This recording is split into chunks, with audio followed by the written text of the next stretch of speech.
to the government and people of the United States of America. It is a final call to black people that you must change the way you think and the way you act, because the time has arrived for you to do better and be better, or suffer the chastisement of God until you submit your will. It's written in the Bible, and I say this to our president. Welcome back to my YouTube channel.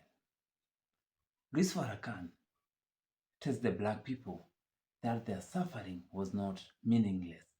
He believes God is using them to awaken the world and bring about justice and renewal. Louis Farrakhan tells the black people to wake up, clean up, and stand up.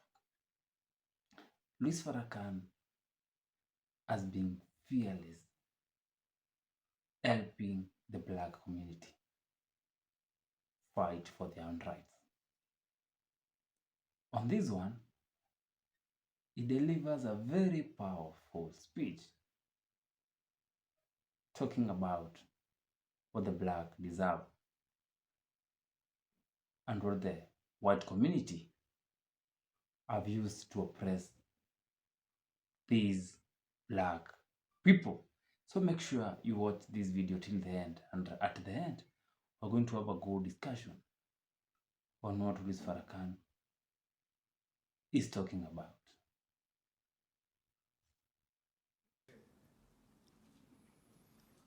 It is written that every knee will bow and every tongue will confess that Jesus the Christ is Lord.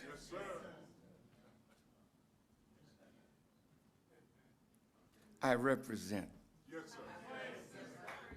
that Jesus, that Christ that you have been longing for and looking for. To my Christian family, you got the right name. You got the right man in Jesus, but you don't have the right identification.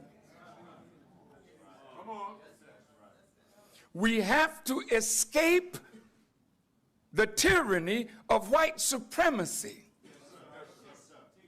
that is embodied in an image of Jesus that is not Jesus.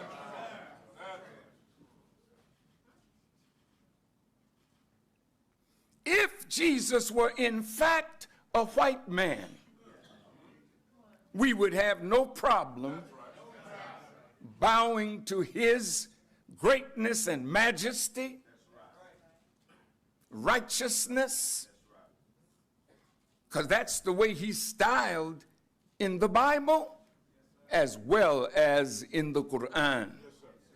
But the travesty is he was not a white man.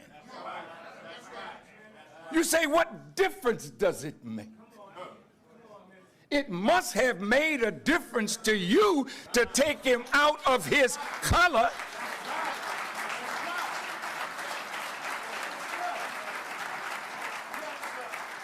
so that we would be worshiping your flesh as a Caucasian,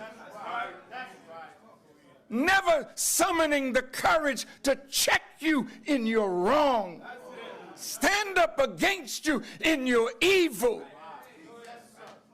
and force you to do better as a people toward us. So today, God has come, and he has raised up a Jesus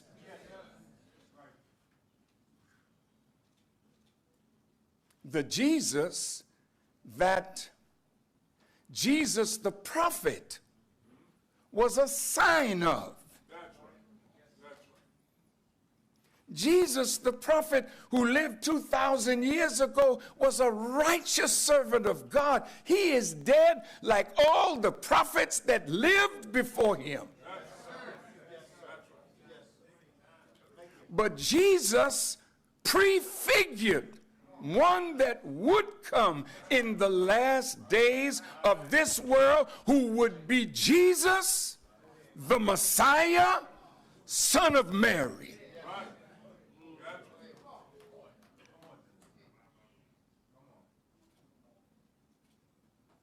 I know that you have these images and you believe you're truly following Jesus. Jesus was not an unrighteous man. How could you be a follower of his doing the evil that you do to people that you made Christians? We didn't come here as Christians. We became Christians under your tutelage. You were careful not to let us read the full book, the full gospel. You wanted religion to make us a better tool of service. Jesus never knew anything about a cross. The symbol of the early Christians was a fish.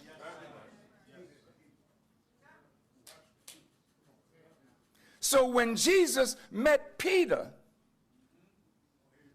Peter was fishing. And Jesus said unto him, "Come and follow me, and I will make you a fisher of men." Taking people out of a murky sea of filth and evil and indecency and transforming their lives in their discipleship of him.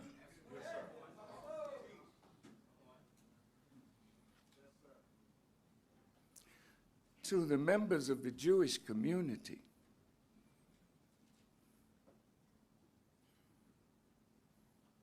Louis Farrakhan is not your enemy.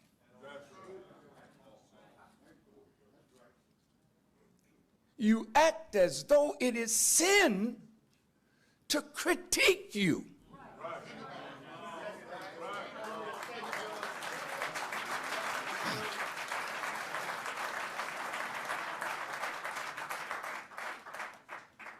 How can you be better than what you are to escape the judgment of God if someone does not stand up with strength and criticize your misbehavior in the name of God?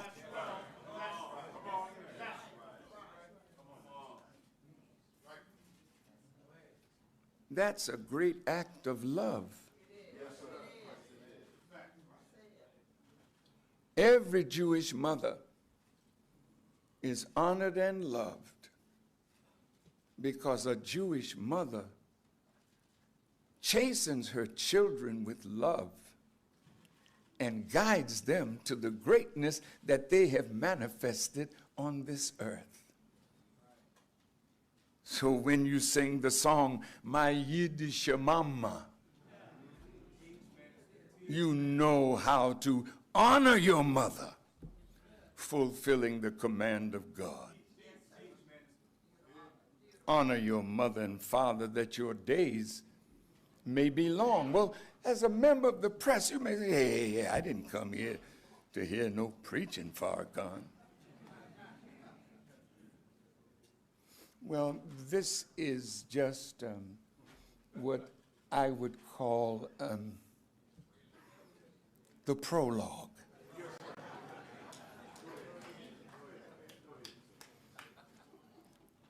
Mr. Trump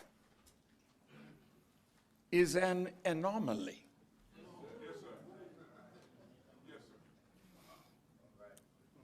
He's someone that doesn't fit the norm. You expected a man to be like the other presidents. You wanted him to be more presidential. He's so transparent.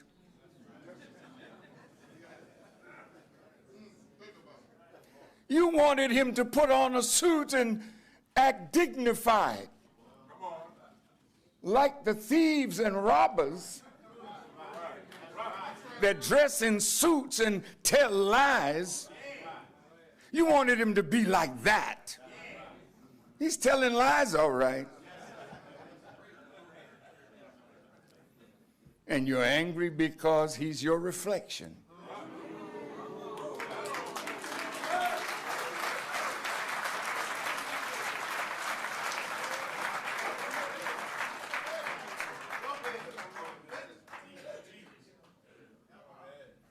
He's an anomaly.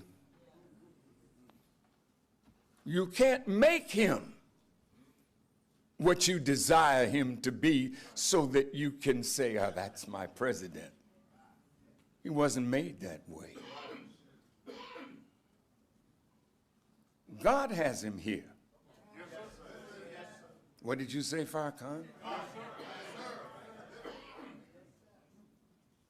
Do you think that God is not interested in who is president of the United States of America? Especially when it's out of the time of evil? It's in our time now. You Muslims who are present, in the Quran, God and Satan are having a talk, and God is saying to Satan, I've judged you to be erring. Satan knows he's wrong. Any devil knows they're wrong.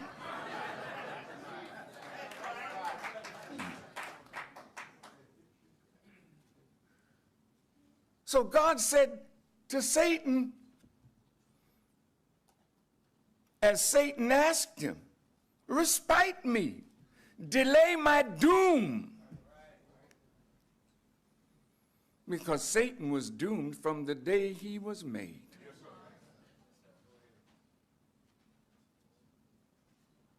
And God said to him, surely you are of the respited ones.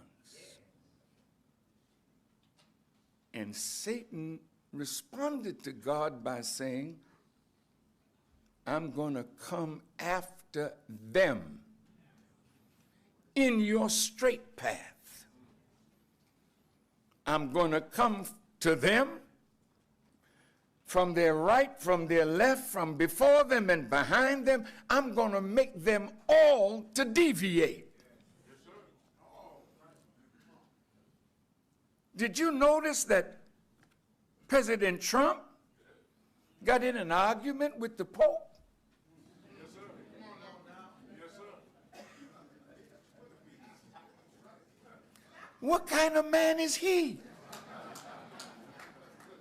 That he would argue with a man that every president of the United States would go to Rome and kiss the ring.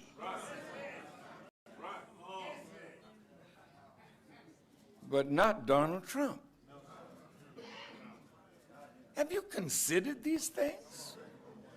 The Pope said, well, he's wrong because he's building walls instead of bridges. That's a nice thing for you to say, Pope Francis, because there's a wall that you all have built that walls you off from the poor and the destitute. How could you say he's wrong for building a wall when Nicholas V, a predecessor, signed a papal bull giving the kings of Portugal and Spain the right to come into the Western Hemisphere and take the resources of the indigenous people. And if they would not convert, kill them. Yes, sir. Then wall them off in a reservation. Wall us off under segregation. Wall our people off in South Africa under apartheid. You've been building walls, not bridges.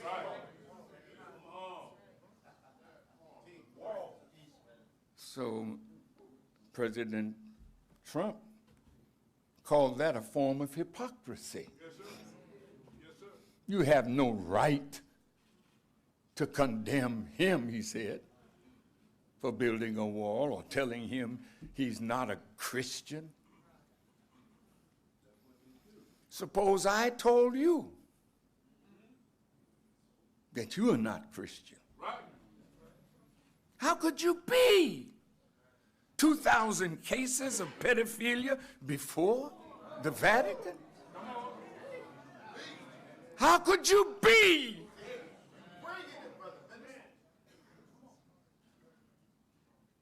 But we don't have the right to say to you, sit down. But Christ Yes, sir. Yes, sir. has that authority. No masquerading in his name. The masquerade is over.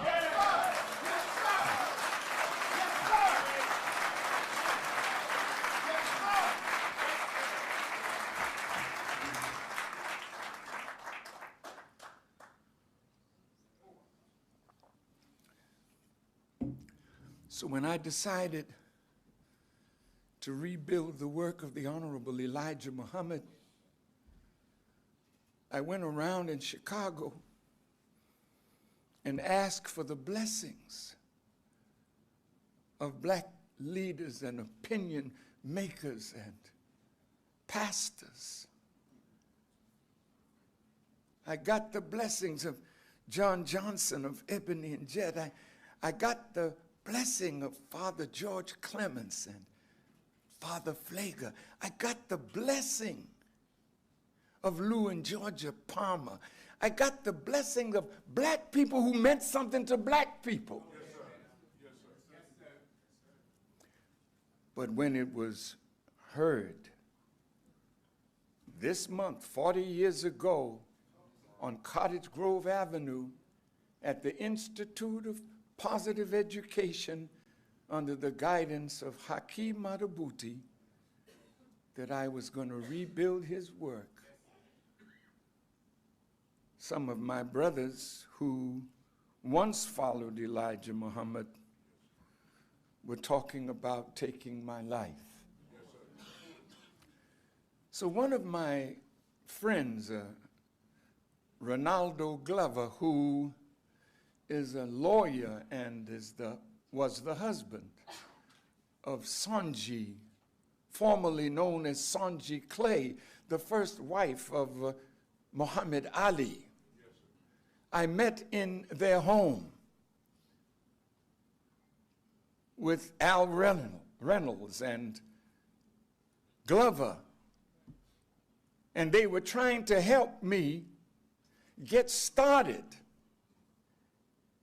But Glover was a partner in a law firm downtown called Isham, Lincoln and Beale, under the former governor of the state of Illinois, Governor Ogilvie.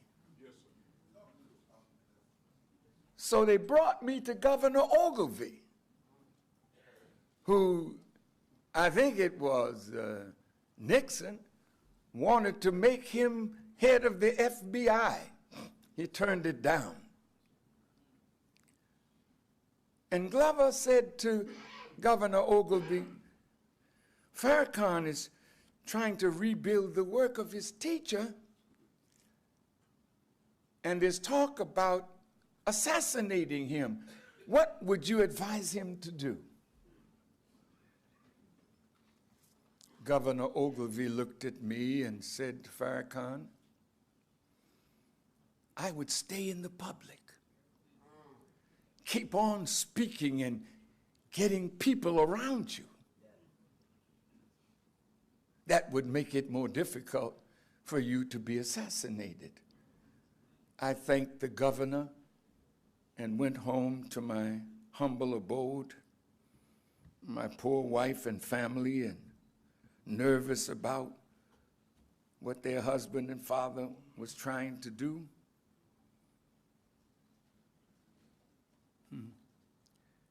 And I sat down in a chair. I had a refrigerator at that time that had a push button door. You push the button and the door would open, and the refrigerator looked brand new because there was nothing in it. It's true. And so I started thinking on my teacher. And this is who I want to represent to President Trump today, because my teacher, a messenger of God and Messiah, was so wise that he could teach me in a crowd. And nobody would know what he's saying, but he's saying it to me, and I wouldn't know what he was saying. But the seed was planted. Let me give you an example.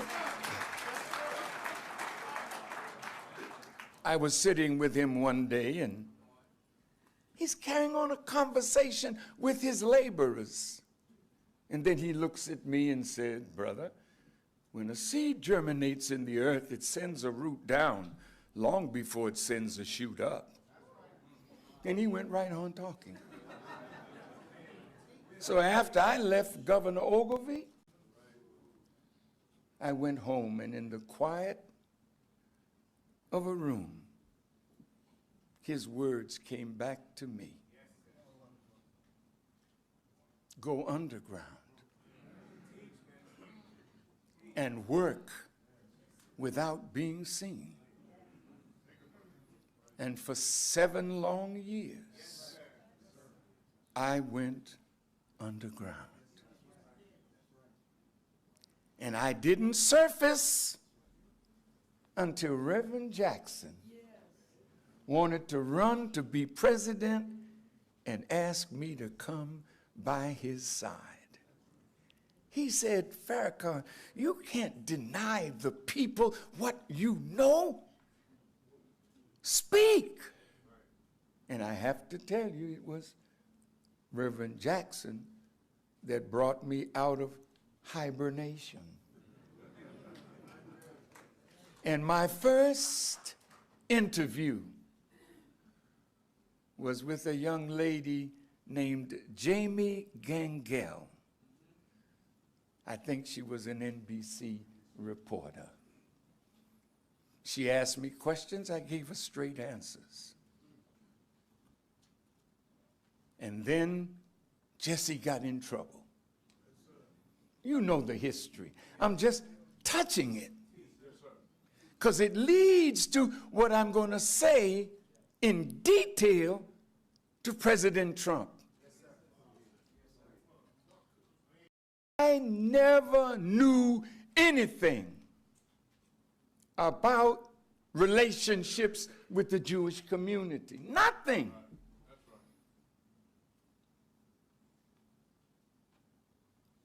They hired me to sing or dance or play.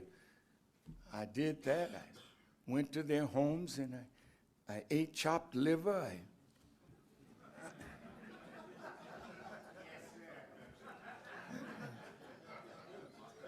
And I admire Jewish people to this day. Yes, sir. Because without the Jewish people, civilization would not have advanced to where it is. Nobody can take that away from them. But there are righteous Jews, good Jews, Jews that want to practice practice the teachings of the prophets. But then there are others who don't wish to practice. And it is they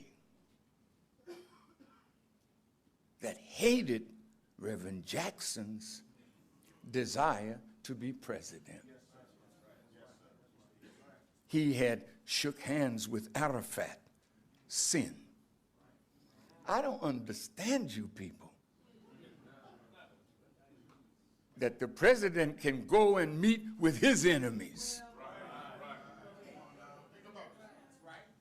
But if we meet with one of your enemies, who's not our enemy, all of a sudden we are anti-Semitic.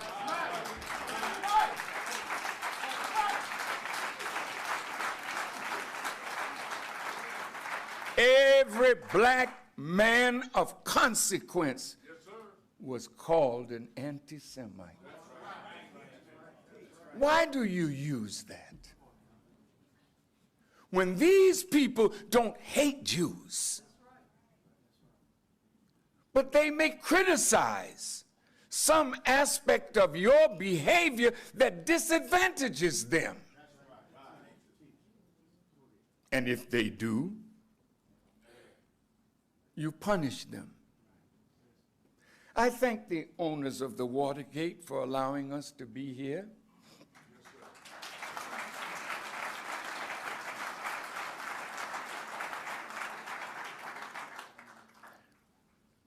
We had a display of a book that our scholars had researched called The Secret Relationship Between Blacks and Jews. And of course, they were a little upset. Yes, sir. Yes, sir. And they didn't want it up there, but I do.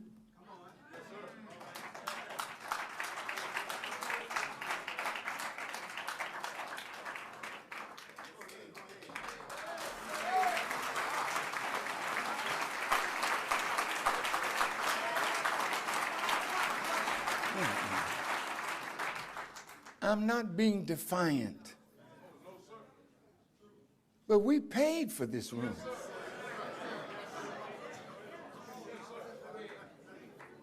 And it was a lot of money. We paid for the hotel rooms. So if we want to display this, I sent for the owners. Come down, sit. And listen, because this book is not anti-Semitic.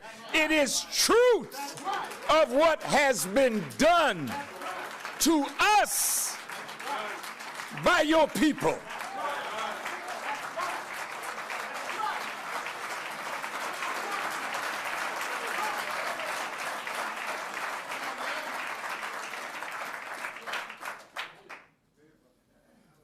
I'm not putting it up to insult you.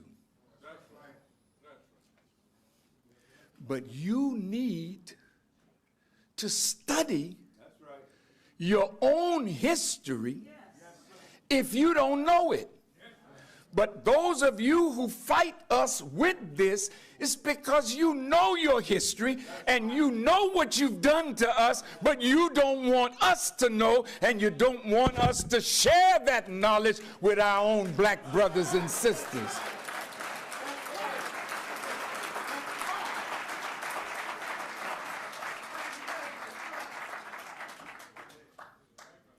So I started defending Reverend Jackson. I was not anti-Semitic. I just was pro-Jesse.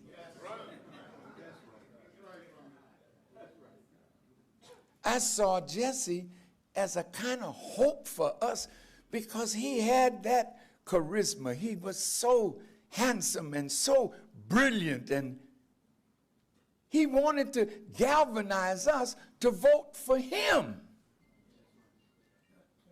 And he asked me to help him. I said, sure. Yes, sir. After I discussed it with the board, we raised $25,000 for Reverend Jackson. the FOI started protecting him and his family. I didn't know what the story was, but when I heard Jesse that Milton Coleman, he was talking to him. And you know, black folk use a lot of slang. Well, you white people, you know, you have names for us. Oh, yeah. When you're with your fellow thieves and robbers, you know. You call us niggers and jigaboos and coons and monkeys. Yeah, you've had a field day. So Jesse being from the hood, he called New York Town. I don't want to rehearse something that got him in trouble. I've been in trouble for 30 years now. But my point is, that's a slang term to say that the Jewish people have great control and power in New York City. That's all. So we used to say, if we come into the ghetto, we're going up to Spookville.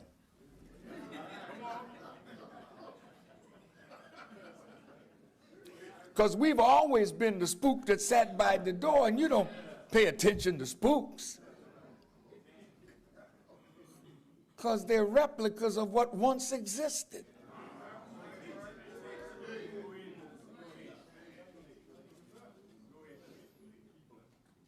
On the night of February 25th, the night before our Savior's Day convention, we are all backing Reverend Jackson, and the Prime Minister of Jamaica comes up, and he's on the rostrum, and oh man, people are just backing Jesse and the MGT, and came out on the stage.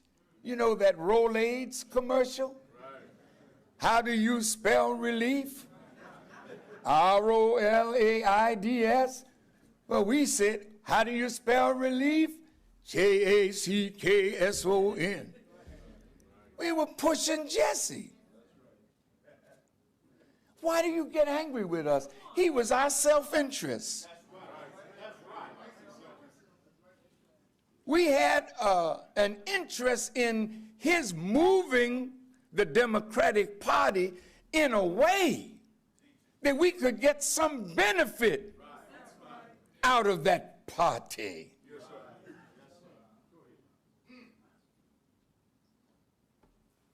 So I defended him that night, and I said, if you harm Jesse, he'll be the last black man that you harm.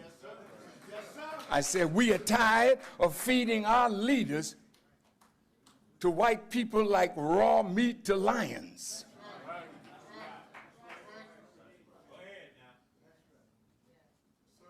Well, the next day, I was called a black Hitler. A black Hitler. Now I'm going on 85.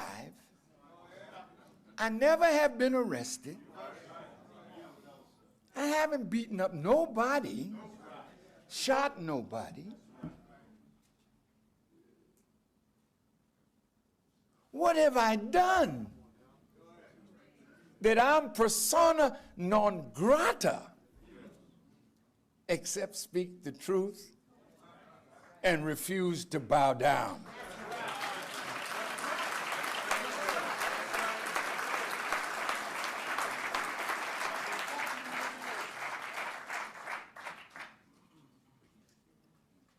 So the controversy then focused on me. Reverend Jackson excused me from his campaign. And then I got a call from Mr. Fogarty of the National Press Club. Right. White people, when they hear that you are bold or something, they want to bring you out. You might think they really are interested in you, but they want to tap you out to see, is this the real thing? Or like Mr. Trump would say, can we make a deal? So before the National Press Club, I spoke in July of 1984. And in your little press kit, I put what I said at the press club there in 84 for you to review it. Because many of you don't know me. You know me from what they say about me, but you don't come close enough to me to find out who I really am, because you are afraid that my presence and your presence with me will hurt you in your desire to rise in the white man's world.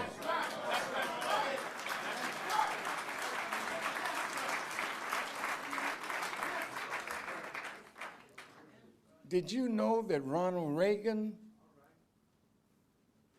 said any problem that America has, the solution can be found in between the two covers of the Bible? He said that. So at the press club, I presented a solution to the black-white problem from Scripture, Bible and Quran. And many of you that call yourself Christian and Muslim, you read the Quran and the Bible as long as it don't condemn your foolishness. Louis Farrakhan on this video is very specific.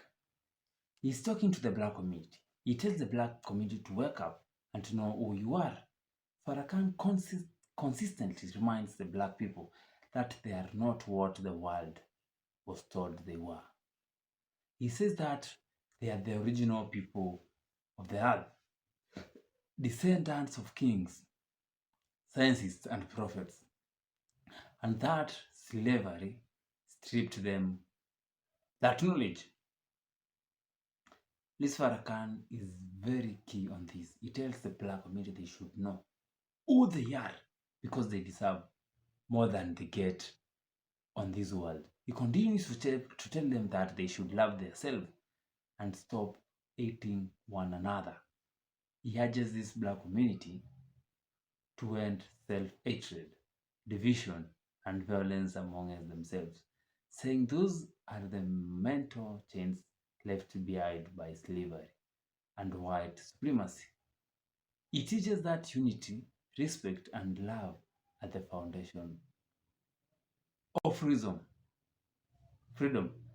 He tries to tell this black community to build their own and stop depending on the oppressors.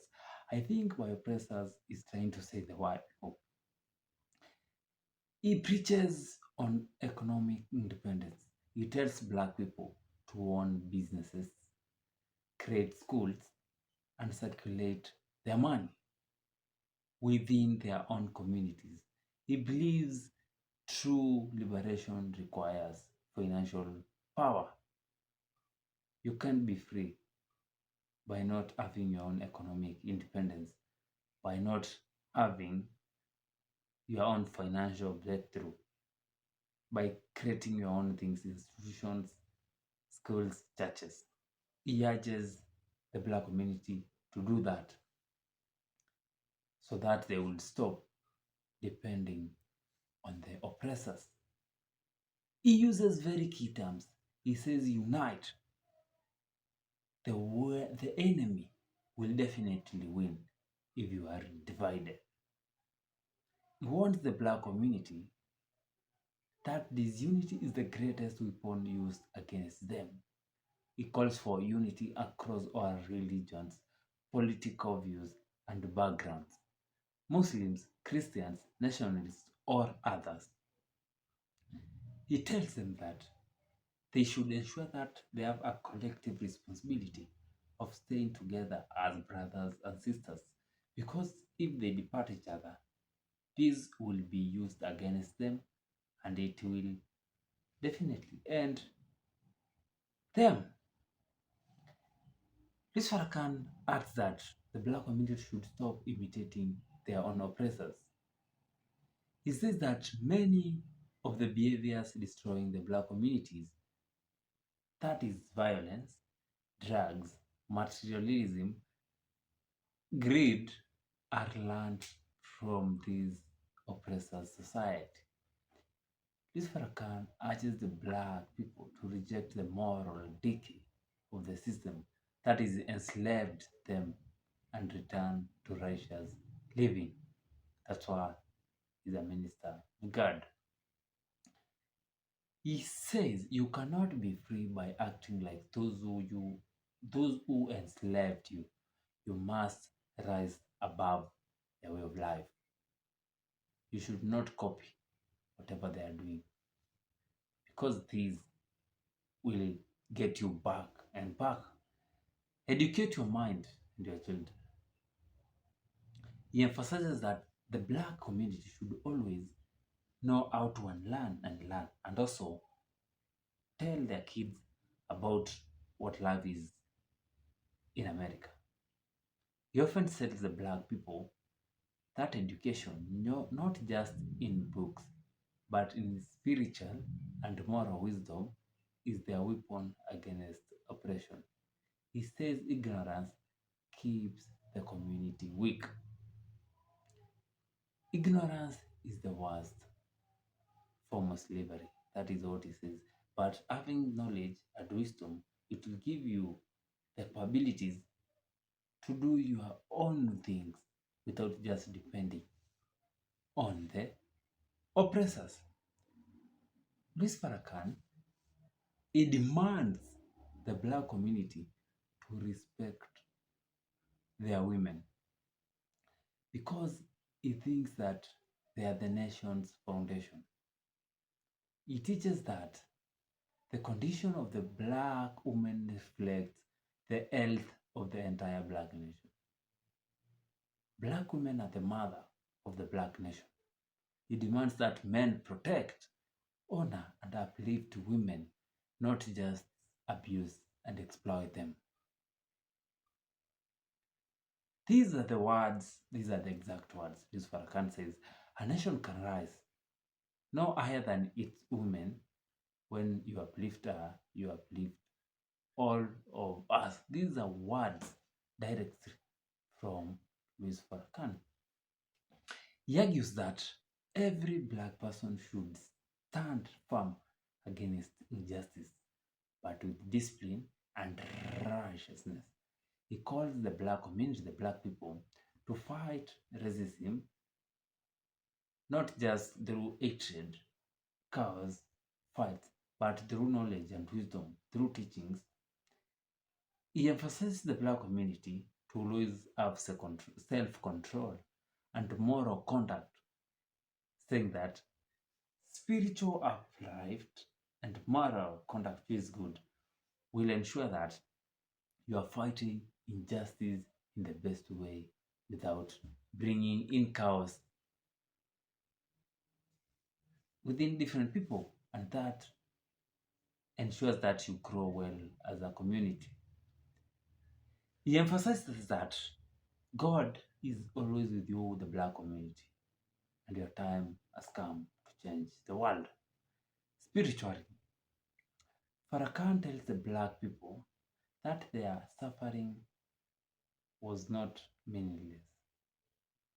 He believes God is using the black people to awaken the world and bring about justice and renewal. Okay, these are some of the words of this Farrakhan pressed on this. He says that you are the chosen people of this hour. Out of your pain will come a new world, a world of justice and truth. These are direct words from Louis Farrakhan's mouth. Louis Farrakhan has been one of the key figures in the United States of America. Louis Farrakhan being a minister, being an artist, then becoming a minister, then becoming a figure in the United States of America, who is feared by very big people, by very big leaders. because of his criticism, in case they are doing what is wrong, has made the black community stay in a better place in the United States of America. Let's imagine now this black community had no one to fight for them. They were fighting for their own in the United States of America. Yet, most of them are fearful. While this man is fearless, he fears no one. He tells you direct into your eyes that you are a racist, you are an oppressor, and he urges you in a good way to try and change, to try and do what is right, to try and unlearn, then learn. And also, is trying to unite both the white people and the black community because he believes that these white people always differentiate themselves from these other community because of their skin color. But he tries to remove that notion in their own minds. He tries to change that notion in their minds. That's why Louis Farrakhan is very key on whatever speech it has. He starts by saying that, I want you, black community. I want you that they are coming for you. You should get ready. You should have a collective responsibility of bringing yourself together, of having a good economy among yourself to stop depending on these oppressors because I want you. These are what he says. And by saying these words, he's just trying to mean that the black community should stay together as a brothers, as sisters. They should stay together without fighting each other because they have gone through a lot of challenges under whites. Louis Farrakhan, for over 40 years, has been preaching on the rights of the black community. And on this one, we talk about the rights of the black community. So make sure you subscribe to this YouTube channel. Make sure you like this video. Make sure you share this video. And see you on the next one.